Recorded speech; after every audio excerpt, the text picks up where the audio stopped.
Well, good evening, everyone. Thank you for joining us this evening. I'm particularly delighted that Kev Maslin is with us tonight. And Kev, without any further ado, I'm going to pass straight over to you to take us through your presentation. Thank you for joining us. Well, thanks very much, Paul. It's coming live and direct for you this evening from what I like to think of as the posh end of Tipton, but actually Great Bridge. So to give you some idea of where I am, it's not a million miles away from Riders Green Locks. Well, a bit about me to begin with, I suppose. I was born and brought up in the 1960s Black Country. Canals are always there, I suppose, but I didn't necessarily know why. And it wasn't until some years later I was introduced to them by a friend of mine who I worked with at the time. And he used to go off at weekends with a camera and a little knapsack with a flask and an OS map. And he'd come back with a bunch of prints in the following week. And he'd show me these prints. And he'd say, they are, you see that indentation in the ground? That's a lock. Well, it used to be a lock. And I'd say, well, what's all this about then? Are you for real? And he'd say, well, I am. It's the others that aren't. So anyway, sort of took it from there. He suggested I go to a boat gathering on the Chitford Canal. And I remember the exact month and year, that would be May 1987. Because it celebrated the 150th year of the Chitford Canal being opened. So anyway, got there, nice bright boats, lovely colours, and I took a few pictures, thought it seemed quite interesting, and it sort of got me hooked from there onwards, and from there on, eagerly finding out bits and pieces about the canals, particularly the local canals, which the Birmingham Canal Navigations. I suppose it would explain why a lot of my shots are actually taken on the BCN or around the Midlands canals. I do go further afield as the opportunities come up. It used to be the case that I'd go out and randomly hope to find boats to photograph. Nowadays, I'm a bit lazy. I arrange to meet people in places. During lockdown, the coal boats in particular have been particularly useful.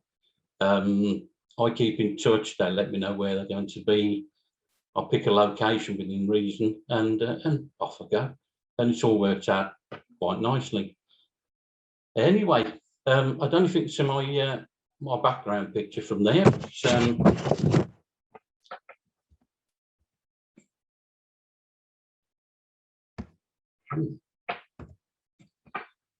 Sorry, we're on to the first slide. Background picture, funnily enough, I chose this completely at random, but it's reminded me that I should have been taking a group of photographers around Gas Street Basin this evening, but Boris said otherwise, so here I am. Doing a presentation for IWA.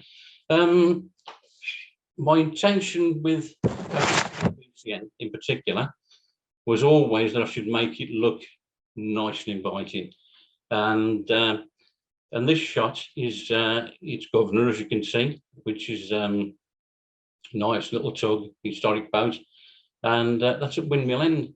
And you just wouldn't believe that that's just a few miles from the centre of a town.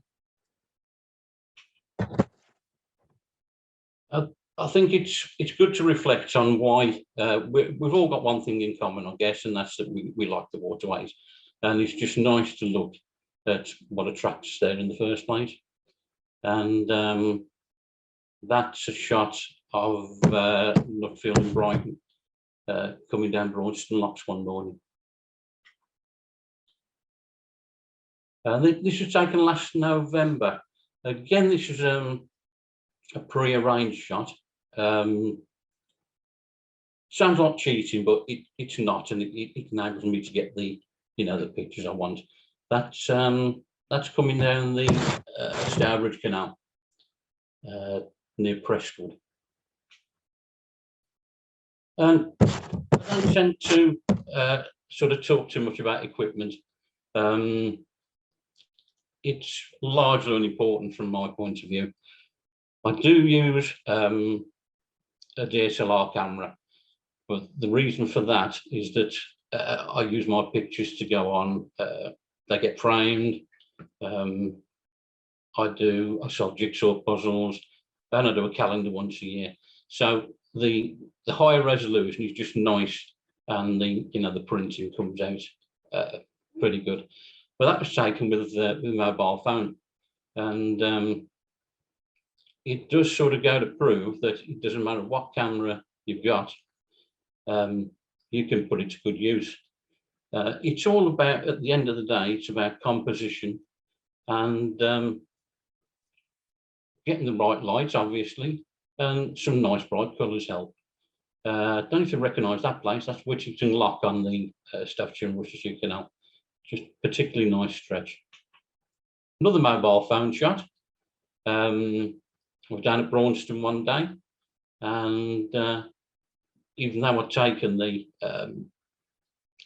big camera, as it were, it's just nice to do a few phone pics, and for one thing, I can post them onto social media instantly, which sort of brings me on to the point that it's been said I'm a professional photographer. I'm not as such. I like to think I take a professional approach to what I do. And I used to do a lot of freelance work for magazines, books, all the printed stuff, websites occasionally in the early days of the internet, and for volunteer organisations like IWA and the local canal societies. But it's it's just good to get out and about. Keep my Facebook page going, and got quite a few followers on there.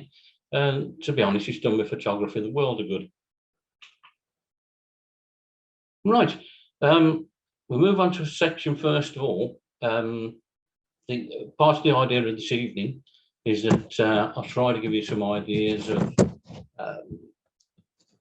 things you might like to explore if you're thinking of entering the IWA photographic competition. And one sort of good point is that we've got lots of nice features around the canals, and it's all about making the most of what we got. And we're quite lucky in that respect, really. If you look at the background picture there, I've used the bridge to sort of create a kind of a frame for the boat that's coming towards me. Bridges are extremely useful. I love bridges. There's all different kinds, of course, and different locations. And as I said, there's various things we can do. You can look through a bridge, as I have done there. That's at Braunston. And I don't know whether I was lucky or not that particular boat just happened to be coming past, and it's contrasted nicely with the black and white of the bridge. Horsley Ironworks, by the way, was in Tipton, and they produced bridges of all designs, but they produced these wonderful cast iron black and white bridges for the canals, lots of them around the beach in particular. And the connection I've got with that is the fact that where I live currently is where the Horsley Ironworks used to be. And if my garden was extended by about 10 feet, it would be extended out practically over the Dixon's Branch Canal. So yes, look through a bridge. Okay. We can look over the top of a bridge, and this one I think has two good points, and that's, first of all, we've got some nice foreground interest in the bridge itself, and the other one is that the two lines of the bridge parapets take you right into the picture there, and this is one of these scenes that you'll never see again. A couple of years ago, all that was flattened to Smethwick, by the way, and that was the Inconite foundry. It's now been demolished, and it's I think it's a commercial vehicle dealers now or something like that. And I obviously did this in colour to start with, and then I thought, oh, let's see how it looks in black and white, and it definitely does give it that sort of period feel. We can peer out from underneath the bridge, and what I like about this is the rustic brickwork, the way the sun has caught the brickwork on the left-hand side in particular, and the way that the wall goes off into the distance and takes you into the rest of the scene. This is Bratch Bridge. It's just after the bottom lock of Bratch Locks on the Staffordshire and Worcestershire Canal. And the other thing I do like is the trees in the background, because the exposure had to make the brickwork detail stand out. It's had the effect of underexposing the trees in the background. It gives you that sort of air of mystery, if you like. You can stand on one bridge to take a picture of another one. I'm sure this might be recognisable to many of you as Windmill End Junction. There's no less than 4 of these bridges there. This was taken early one Saturday morning, particularly bright day. I was out early, got there when there was no people around. And of course, the other good thing with canals, where there's water, there's reflections. So you've got the bridge I was standing on, you've got that as a bit of foreground interest. You've got the bridge reflected in the water there. It's a nice bright day. We've got a bit of blue sky, and I just took my fancy. We can look through one bridge and directly at another bridge. That's on the Wolverhampton flight, in between locks 12 and 11, I think it is. And I spent a couple of hours photographing Spey, former Thomas Clayton tanker going up the flight. Aqueducts can come in quite useful. That's Telford Aqueduct, or as it's more often known, the Engine Arm Aqueduct. And that's Colboat and Roach coming over the top there. Some nice old buildings in the background, and along the engine arm itself, we'll see a picture of this later, but it's one of the few remnants of what I think the BCN used to look like in its in the old days. Lock gates, lock beams, and paddle gear, they're all very useful in forming a frame and a lead-in for your eye into the picture. This is Ruth Chamberlain on, forgotten the name of the boat, Mountbatten. She's going to Hurlston Top Lock on the Llangollen Canal.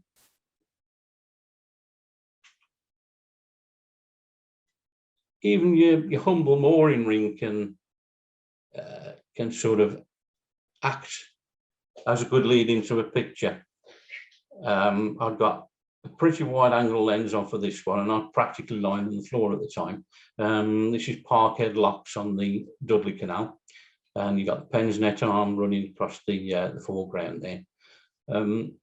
Not too bad getting down on the floor, but these days it takes me a while to get back up again. And what I do like about this one in particular is it's the lovely sky. Again, I did that one in colour as well, but it looked a bit more dramatic in black and white. Mooring bollards, it's simple things like this that you can really make good use of in your pictures. That's a Titford Canal, and I think that was one of the events at Titford Pump House that the BCNS organised. And that there is looking from the pump houses behind me. And a couple of things I really like about this, there's a nice sky, and the sky and the clouds are reflected in the water. It's a nice bright day. We don't have to always take pictures on bright days, and we'll see some examples of not. later on. But even that simple bollard there, it gives you interest in the foreground, leads you into the picture. You look at the boats there, and then the canal, the towpath on one side and the bank on the other, they come to a sort of a natural point, which is where your eye rests on that picture. Things like trees can be, they're all around us, of course, but you don't always think of using them for a frame in a picture. And I use trees quite a lot. And it doesn't really matter if they're in focus or not, as long as you've got your main subject in focus, as I have there. And this is on the Southern Grand Union, and the lads with the 2 coal boats coming up towards Berkhamsted. And again, the frame makes you look inside the picture to see what else is there. You got the 2 boats there, you got the guys working the locks. Nice reflections again. This is one place we haven't perhaps been in for a while, much as we'd like to. And again, that's demonstrating the use of trees. It's so easy to miss something like that out. If I was stood right on the edge of that towpath there, I completely missed the trees, and I'd missed that nice frame. Again, we got a nice day, blue sky, green grass and trees. So one of my favourites from last year, it's a place known locally as the Beaches, and that's just above Kinver on the Staffordshire and Worcestershire Canal. And there's a couple of things I like about this in particular. I love autumn shots in general. It's been a rainy morning, so I hadn't ventured out. Sun came out, and the magic happened. Because it's been raining, we've still got a bit of a cloudy sky. And what that's had the effect of doing is casting some nice light on the grass and trees on the left-hand side there. And again, I've stepped back a little bit. I've used the trunk of the tree and the overhanging branches to give me a nice frame there. And we've got the water coming straight across the picture, leading your eye to the boats there. So it's all about placing things in the frame that are going to look interesting and are going to enhance your composition. Now, part of the idea of me being here this evening is to give you a few ideas for your entries into the IWA photographic competition. There's 4 specific categories, and one of these is the built environment. Now, I took this one a couple of weeks ago. I'd actually been asked by Amy of IWA if I'd got some pictures of the roundhouse in Birmingham. It's recently been restored. It's absolutely gorgeous building. And I got nothing in my files. So it was a nice day, happened to be on a weekend. So I thought, I'll pop out and see. And this is one of the resulting pictures. And what makes this work is that, first of all, I've got the towpath coming across in the foreground. I've got a tree coming in from the left that provides a semi-frame. I've got a nice blue sky and the reflection in the water. All things to look out for when you're out and about with your camera.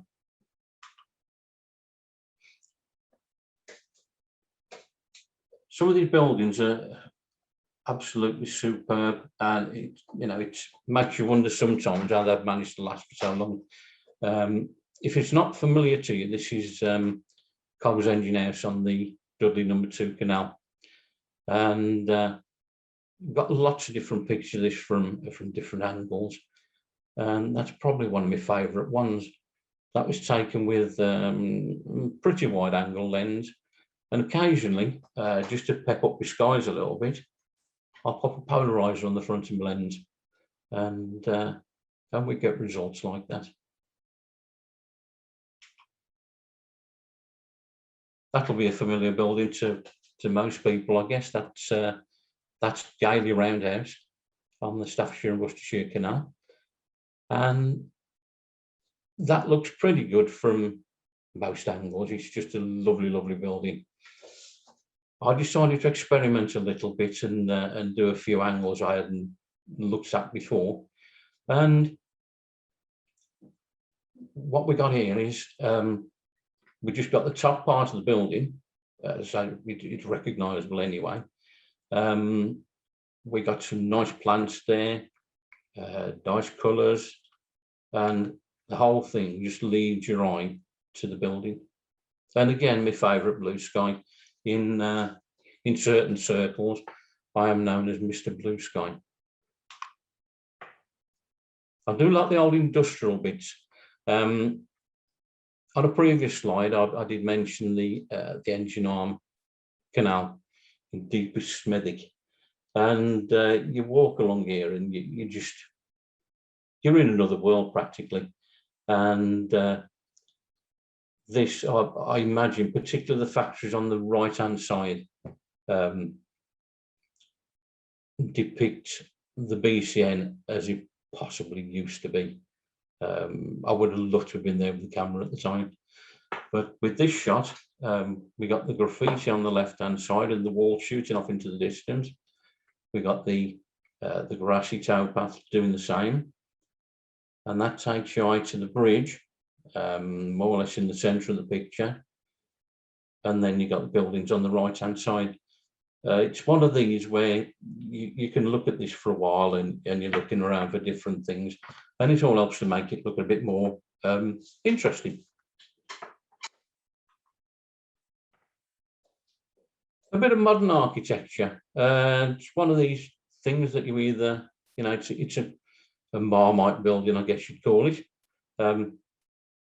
You either like it or you hate it. I like new architecture. I like old buildings just the same.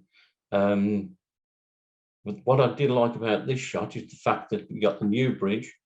It sort of diverges just in front. All the time you got the buildings on left and right hand side. But just look at the two guys in the centre there. I did think that without those there, it just wouldn't be the same shot. Again, I've gone out on a nice day. I don't always go out on nice days, but it's good when I catch the weather right. This is a case of an old building put to new use, which seems to be a lot of with old warehouses. This is the former Albion flour mill in Walsall, and notice I emphasise Walsall. Not the most salubrious of places, but it just goes to show what can be done. This is the, I think that's lock 7 on the flight.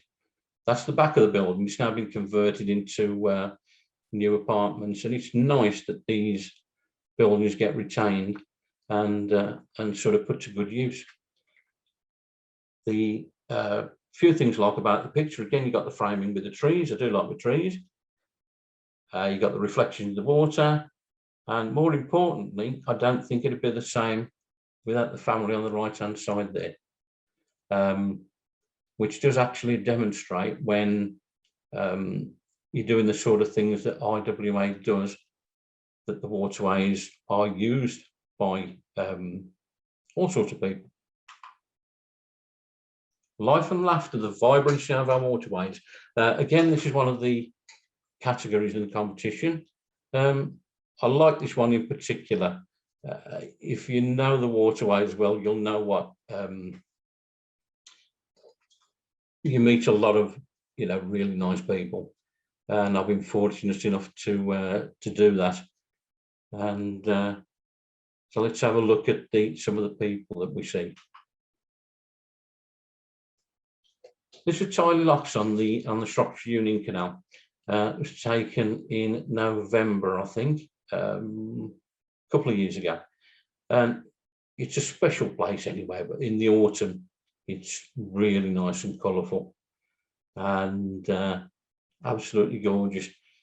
It's a bit dim down there, so you got to watch, you know, what you're doing exposure-wise, but things generally work out nicely. The couple on the left-hand side there, they had a bit of, you know, another dimension to the picture, a bit of interest, and it seems that I knew exactly what I was up to. Whereas this couple hadn't got a clue.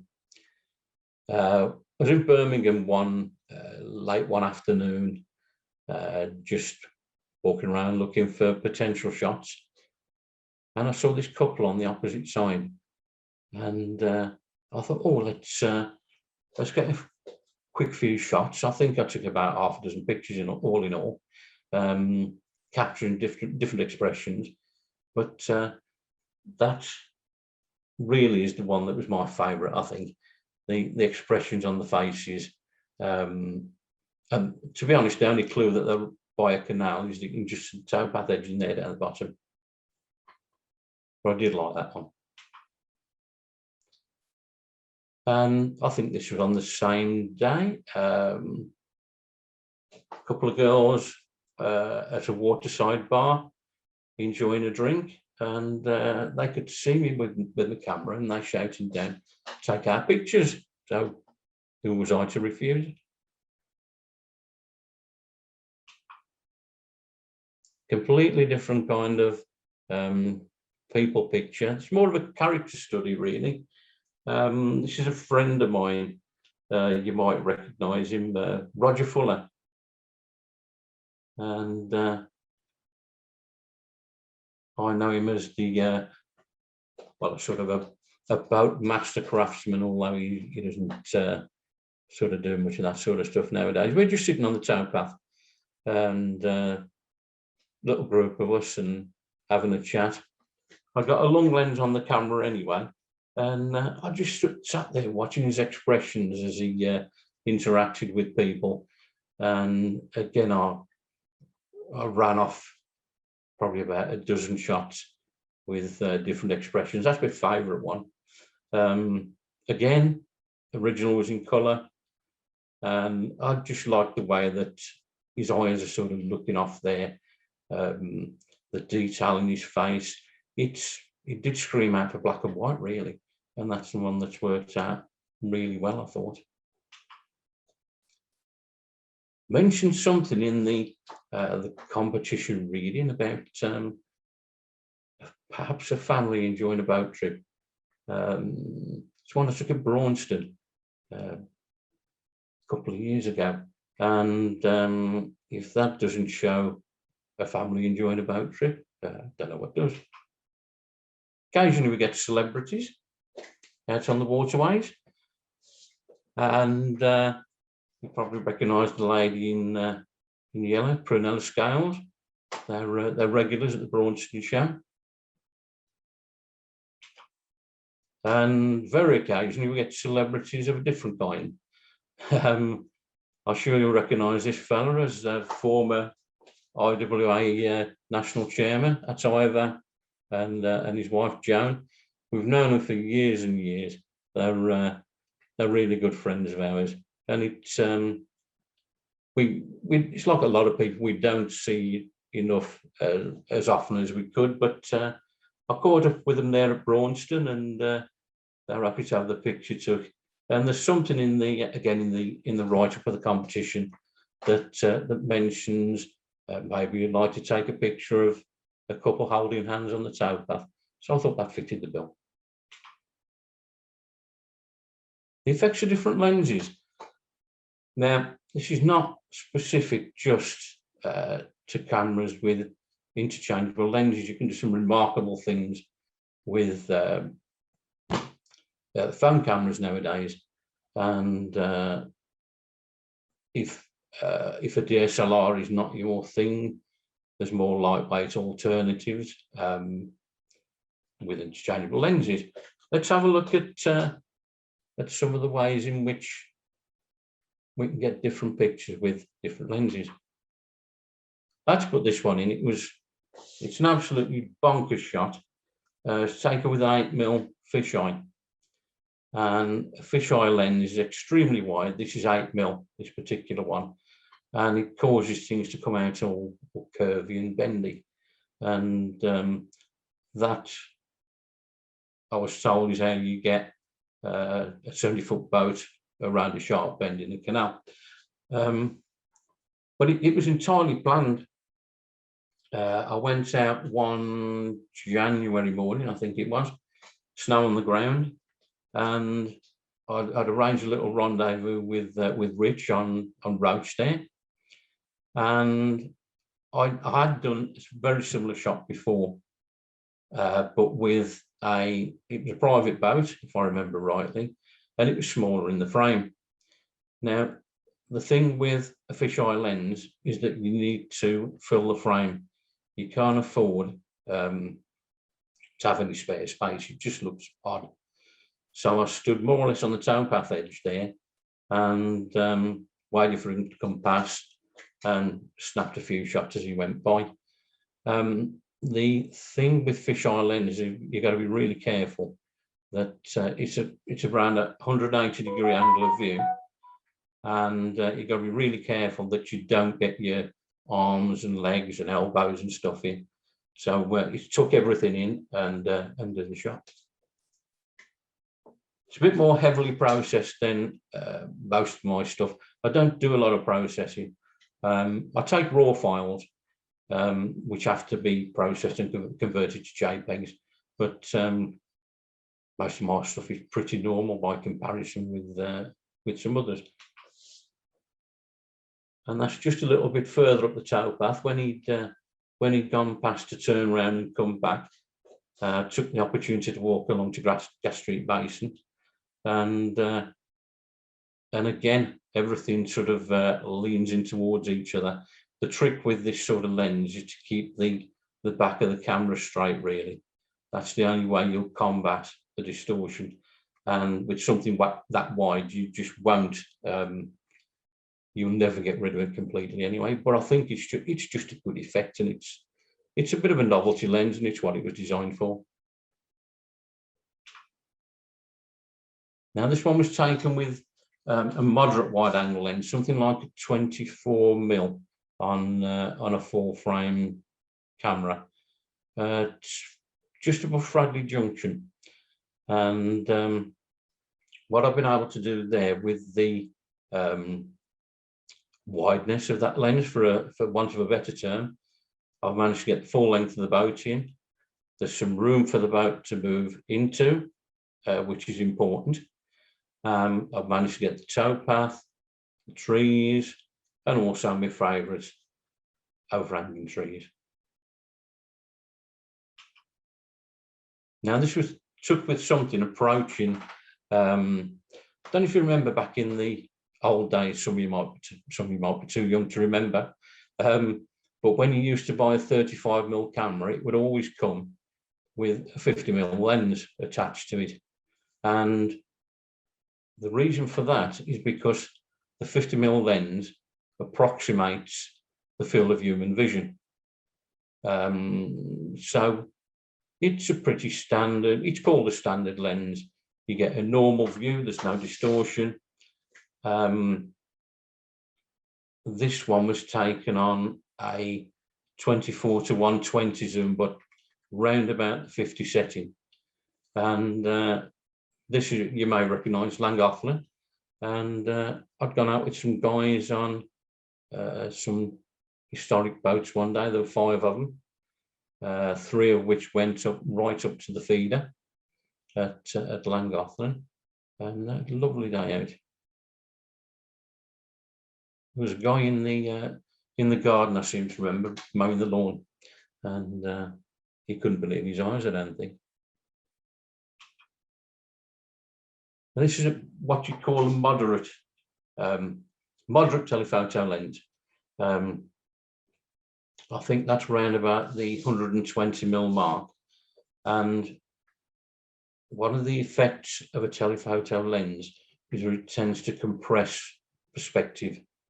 It will make things look closer together than they are in reality, which can be a good thing. What I chose to do in this instance was to stand back, put it on the lens on telephoto setting, and it's brought all that scene together nicely. There's a few things that I just don't do. It's just reminded me of this shot. I waited a long, long time for the steer of that boat to be facing forward.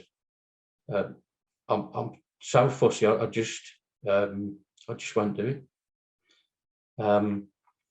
But that's all Morton Locks, by the way, on the North Oxford Canal, reputed to be the busiest flight in the country. And if we go to the other extreme, this is a long telephoto setting on the 70 to 300mm zoom lens, and what that's had the effect of doing is the boats really look like they're on top of one another, more or less, and it's had the effect of compressing the perspective, makes the front of the bows of the leading boat look enormous. And I was explaining this to somebody, and they said, "Why didn't you take it just with a normal lens?" I said, "Well, I couldn't get the same angle." The canal towpath sweeps around quite dramatically at that point. That's a Shropshire Union. I'm approaching Ellesmere Port, by the way. And I was on the other end of that bend. And if I'd have put a shorter lens on, I'd have needed to have walked around to my left-hand side along the towpath to get a similar scale. But then my angle would have changed completely. So they're useful for getting different angles. Now, this one I came across. I was walking around the Delft Locks area on the Dudley No. 1 Canal one day, and I happened to come across the flight with all the bottom gates open. No idea why, but I think I took this on a bridge camera with one of these massively long zoom lenses on, and just to see out of interest what it to do. And again, like I explained on the last shot, it's compressed perspective. So you've got 1, 2, 3, 4, 1, 2, 3, 4, 5. You've got 5 locks there, and it makes them all look like they're right next to each other in a short distance. And that's looking down. That's the same day, same flight, and I took that from the main road bridge, going across the top of the flight, and you can see down to there's 8 locks in the flight, and you can see 7, 6, 5, 4, locks 3 downwards. Nice day again. You got a few people in the distance there, which adds a bit more interest. A couple of my favourite birds there on the right-hand side. But this is what a longer lens will do for you. Weather conditions, time of day, lighting and seasons. I don't always go out on nice days, like I said. If I can get out, I'm not an early bird by any means, but if I can get out early, there's some nice shots to be had. This was on a winter's day in Gassery Basin, and it was quite overcast, but we still had some light peeping through the clouds, and we've got some nice reflections there. And there's a sort of a bluish cast that that overcast skies tend to give, and I think it can look quite attractive in some ways. Now, this one was it turned out completely different to what I'd intended. The forecast was for heavy fog, and my friend Adam on the boat Triumph there told me he was coming down the Staffordshire and Worcestershire Canal with 10 tons of coal. Would I be interested in coming along and taking a few pictures? And I said, "Oh yeah, forecast looks good. Let's see what we can do. If it's foggy, like the forecast said, can you put your headlights on, please?" Which turned out to be a good decision as it turned out. I did brighten this one up a touch, so it's probably a little bit brighter than it was in reality. I was shooting there on 2000 ISO to get a decent shutter speed. The thing was, the fog was fine at road level, but by the time I got down to the bridge there, it had pretty much disappeared, which you wouldn't think, but made a few decent shots anyway. And a couple of things I like about this is that you're looking through the bridge, you can see the boat, you got the lights on, you got the framing of the trees there yet again, and you got a nice reflection of the bridge there in the water. Summer, great time for being out on the canals, I'm sure you'll all agree. And this is a shot of Whitby, and that's possibly my favourite lock on the entire system. That's Tixall Lock on the Staffordshire and Worcestershire Canal. Nice colourful boat, colourful cottage. It's just lovely surroundings. And again, I've used the overhanging trees to my advantage. I could have taken a few steps forward and not done that. But I think it looks altogether better when you can frame your picture in some way. This was taken last autumn, and again, it's my friend Adam on Triumph, and I think that was the same day when it rained on the morning, but it was quite a nice afternoon, and it was getting quite late in the afternoon. So the sun was starting to sink a little bit, and you can see the orange, sort of orangey sky in the distance there. The left-hand side, that tree was illuminated just lovely with the sun that was coming down. And what else can you say about that? You got the green of the towpath edge that leads your eye into the picture, and you got the nice building in the background.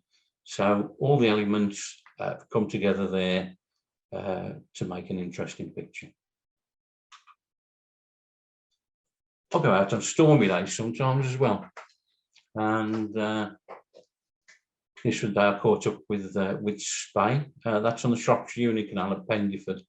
And I hadn't particularly noticed the sky on the shot. I was just concentrating on getting a picture of the boat, really. Composition wise, you got the towpath shooting off in the distance from there. You got the boat that leads the eye naturally into the picture, and you got this lovely sky. And I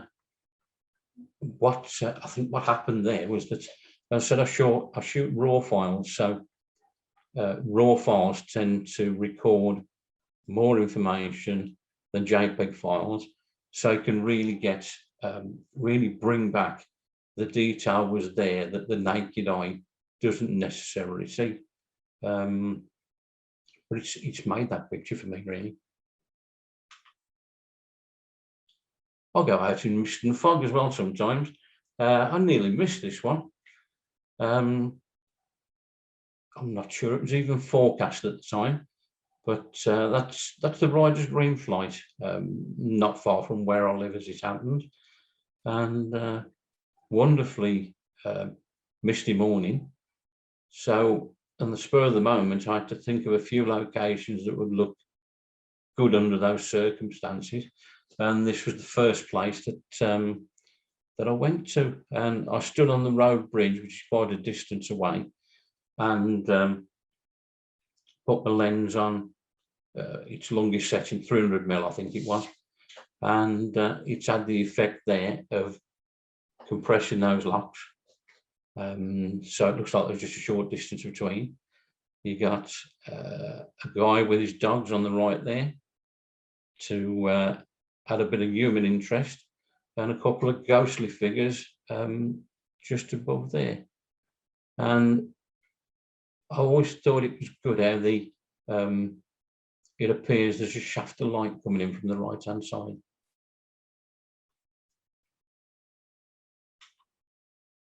occasionally go out in the snow as well. I love snow, but the trouble is it stops you getting to places. That's the only thing you can say about it. Now, this is the Black Country Living Museum, which is practically on my doorstep. And it duly snowed one day, so I got myself up there, took a series of shots, and those shots have lasted me for about 4 years for the winter picture in my historic narrowboat calendar. Go out in the rain occasionally. Not really through choice as a rule, but I knew this boat was going to be around, and that's on the Wolverhampton 21, part way up the flight there. And narrowboat Bellatrix. The guy on board is Reuben Carter, and if he's out and about, he always tries to keep me informed of where he's going to be. At the time, he's doing a job for somebody else. One thing I do try to avoid, although there was no really avoiding it in this case, is people in high-vis clothing or very bright clothing. In an ordinary picture, your eye is led straight to that person, and you don't see anything in the picture. So that's one thing I try to avoid. Now, here's a demonstration of how directional lighting can change a picture dramatically. This is Avenue Bridge near Brood on the Shropshire Union, and Colboat Bargus coming south. Quite a nice day. Took a straight shot there. Lovely bridge, and I turned round, watched him go off into the distance, and we got that. And because of the it's more side lighting than backlighting, really. And I do think that if there wasn't so much smoke coming off his stove, it wouldn't have such a big effect. But that demonstrates how lighting can be so different from one direction to the other. Late afternoon is an excellent time for photography. If it's been a nice day, for instance, like it's been today, you get some nice colours. Everything glows in the in the afternoon light. This Middleport pottery on the Trent and Mersey Canal, and my interest in that picture really was to go and photograph the restored wooden narrowboat down. But I say you got some nice light and reflections in the canal, and with trees across the top once again. Again, this was late afternoon, just before sunset at Hawkesbury Junction on the Coventry Canal. There's a few things you can say. The carpet of autumn leaves there. You got the trees there reaching into the sky. You've got the stop lock in the distance there, and then your eye moves around to the junction bridge and you see the fishermen. So the only thing I wished about that picture was that the two white sacks weren't there, but not much I could do about that. But it just shows how much interest you can pack into one picture. I think this was the same day, and that was actually the sun. The sun had pretty much gone down, and I did take some pictures, I think, of the bridge without the people, but it didn't have the same impact. I mean, it does look quite romantic from some angles, but I know that's a middle-aged couple taking the shopping home. But when you've had enough of photography or boating or whatever you do on the canals, it's always nice to finish up at a canal side pub. That's the Vine at Kimber on the Staffordshire and Worcestershire Canal. And there's a path which dips down and goes through a horse tunnel, so you can actually get below the level of the lochline there. And I thought that looked quite nice with the brickwork in the foreground. You got the lock balance beams leading you on into the picture. Nicely illuminated pub, although it was closed at the time. And you got the blue sky in, I suppose we'd call this blue hour generally. But I think that's it, folks. Thank you very much for watching. I hope most of you have stuck with it. And I'll hand you back to Paul. But looking at that background slide there, that should be enough to give you nightmares. So I will get rid of that one. Thank you very much. Well, Kev, thank you very much indeed. That was just fascinating. You make it all look very, very easy. You're definitely Mr. Blue Sky. You're definitely Mr. Reflections. The moody green photographs of or images on that lock were just stunning. Yeah, we've got a lot of questions. We haven't got much time. So what I'm going to suggest we do is, I've got a whole host of questions, but we'll probably not get to any of those. So let's see if we can tackle as many questions as we can in the next 5 or 6 minutes. So 10-second questions, probably 30-second answer.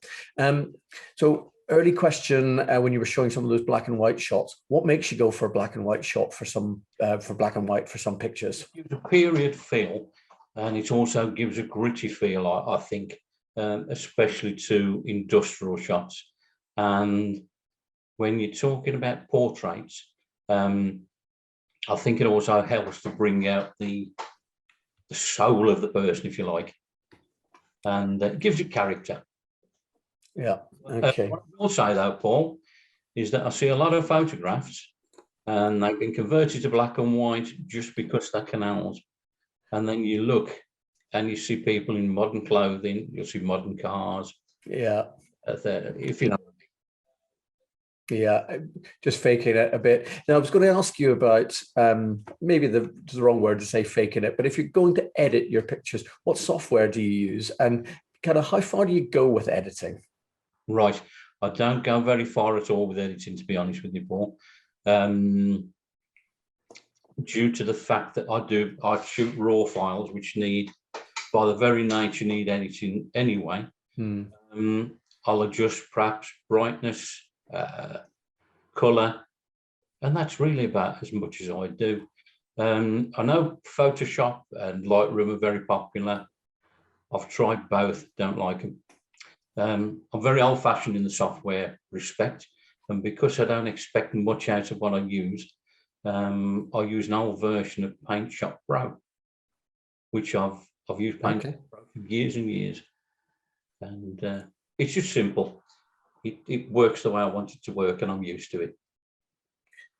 So, if you'd only one lens to choose to take photographs on the waterways, would there be one? Is it that standard camera lens, or would you go for some of that length shortening telephoto? What would be best? Well, my favorite lens right now is a 24-120 zoom lens, which takes you from, on a full frame camera body, won't go into technicalities, on a full frame body, takes you from moderate wide angle to a sort of a short telephoto, and that does me for most of my photography nowadays. Yeah, very, very flexible. Actually, there's a question in that regard. Which camera do you prefer, a full frame or a crop sensor camera? Oh, difficult one. Horses for horses. I do rather like my full frame Nikon D10. Right. That's probably my favourite tool of the moment. And how regularly do you replace your camera? Have you, once you found your Nikon, have you had it for a while and you're sticking to it, or? That's a good question, that. I haven't got much spare cash, to be honest. So I suppose I have to save up, and like everybody does, really, and go for what I fancy when I've got the money. So it's not very often I change the camera. Yeah, no, they can be pretty expensive these days. So a great question. It's actually a question I'd written down myself, particularly given the photography competition, when we're perhaps looking at taking pictures of people. What do you do around getting permission from people that you've taken photographs of? Well, the thing is, I've been around for canals for so long. So many people, when they see me at, say, an event, they know exactly what to expect. They know I'm going to be around taking pictures, and by and large, they don't mind. I don't take many pictures of people I don't know. Right. And to be honest, by the time I've decided to use them for something, then the people are long gone, and you can't ask them anyway. But I can understand that that's a valid question.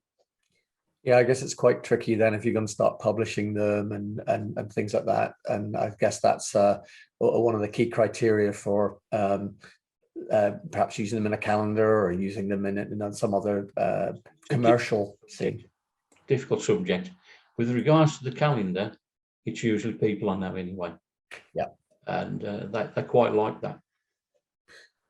And so, like, it sounds like you, and it looks like you end up in the right place at the right time. How much are you just whipping the camera out and taking that as a handheld shot, or how much time do you just say, right, get all my gear out, have a good look at what I'm going to use, and get the tripod up?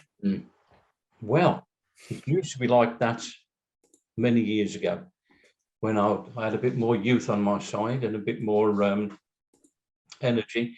But I can't walk as far as I used to. I think, as I alluded to in the show, I tend to have pre-arranged shoots nowadays. It's very rare that I go out on spec to get canal pictures as such. Although even on the pre-arranged meets, I will do a variety of other things whilst I'm there. I know it probably sounds like cheating, these pre-arranged meets, but it's the only way I can get historic boats in the places I want.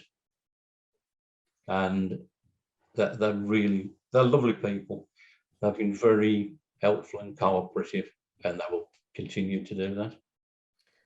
I'm conscious of time. I'm just going to try and tackle a couple more questions, and thank you to everybody that's still staying on the call. There was one question, there's an early picture, I think the first picture of a canal with a chimney in the background. Which one was that? Where was that? That would have been the first slide. Yeah, I think it was. That was Windmill End. Windmill End. Okay. To canal. And it was the stack on Cobb's Engine House. Great. I'm just looking down to see if I've got any other questions here that have come through. Yeah, I think you say you're not a professional. What advice would you give to people that really they're sitting here tonight thinking, yeah, I can take some shots like that. I might actually be able to make some money out of this. What would your recommendations be? Think carefully about it. It's not the sort of thing you could take up as a full-time job. In a good many spheres of photography nowadays, there's too much competition, and particularly with Waterways being such a niche market. You'll never be, as my friend said, if there's any money to be made out of Waterways, Richard Branson would have been onto it straight away. Well, that's certainly a good answer. Now, one problem that I know that everybody will be asking about, and it's certainly an issue that I've got, we take so many photographs these days. Yes. How do you go about cataloging them, categorizing them, naming them, backing them up, all of that side of things? Well, they told me that Lightroom is a very good tool for doing that sort of thing. But as I don't use Lightroom, it's a DIY job. I've got files and folders, like everybody knows about files and folders on the computer. And what I tend to do after a day's shoot, I'll create a folder with a descriptive name of the place, usually, and the month and year. Right. I'll pop all the pictures into there, and then I'll have a subfolder called edited. So when I edit the picture, I never rename. I Okay. keep the original file name and pop that into the edited folder. That's as complicated as I get. Great. Well, it's often best to keep it simple. Well, look, Kev, we're out of time. I've got so many other questions. We didn't get to all the questions. We'll try and answer some of those questions offline and get answers to the folks that asked them. But Kev, all I'd really left for me to do is thank you for being here today. That was just truly inspirational. I'll be looking out for those photographs. It really has spurred me on. I've a few years now, I've thought maybe I'll enter the competition. And to anybody that's on the call tonight that could take photographs, you probably don't have to be as good as Kev's photographs. Don't let that put you off. Please do go onto the IWA website, click on that link for the photo competition, and I'll really look forward to seeing your photographs. So Kev, thanks very much. I'd really like to thank the IWA marketing team for helping us put this on tonight. I'd like to thank everyone who's stuck with us tonight, and particularly didn't go out into that wonderful sunshine. Thank you for your time this evening, and please, if you can, enter that photo competition. I'll see you at another Waterways webinar very soon. Good night.